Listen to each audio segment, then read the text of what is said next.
ഒരുപാട് പ്രാർത്ഥനകൾ ഷെയർ ചെയ്തത് കൊണ്ട് നിങ്ങൾ കുറച്ചുകൂടി നല്ലൊരു ആത്മീയ മനുഷ്യനാവില്ല. നിങ്ങളുടെ ഭക്തിപരമായ കാര്യങ്ങൾ ഷെയർ ചെയ്യാൻ ആഗ്രഹിക്കുന്നുണ്ടെങ്കിൽ ആദ്യം ഉറപ്പുവരുത്തുക നിങ്ങളൊരു നല്ല മനുഷ്യനാണ്. ഈ അതിഭക്തി കണ്ടാൽ ഞാൻ ഓടും. അതൊരു മറയാണ്. കുറെ ആളുടെ വിചാരിക്കുന്നത് ഇങ്ങനെ ഈശ്വരനെ പ്രിയപ്പെട്ട കാര്യങ്ങൾ ചെയ്യുന്നത് ഞാൻ ഒന്നിനെ ഞാൻ കുറ്റപ്പെടുത്താൻ ആഗ്രഹിക്കുന്നില്ല.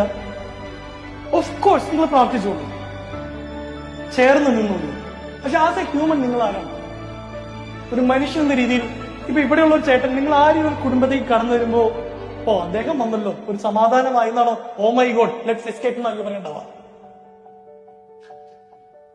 എന്നോട് ദൈവം വന്നിട്ട് ചോദിക്കുകയാണ്, എല്ലാ ദിവസവും രാവിലെ കുർബാന കാണുന്ന എന്റെ അപ്പൻ ഇവിടെ തൊട്ടപ്പുറത്ത് റൂമിൽ നീണ്ട മുടി ഇങ്ങനെ ഒതുക്കി കണ്ണൊക്കെ തിരുമ്മി അമ്മ അടുക്കള കയറി കട്ടൻ ചായ തിളപ്പിക്കുന്നു, പുട്ടിന് നനയ്ക്കുന്നു, കടലക്കറി വെക്കുന്നു, പാത്രമല ഒരുക്കി ടേബിളിൽ വയ്ക്കുന്ന അമ്മ ഇവിടെ. ഈശ്വരന് മുമ്പിൽ ആരാണ് വരുന്നതെന്ന് ചോദിച്ചാൽ I will pick my mother.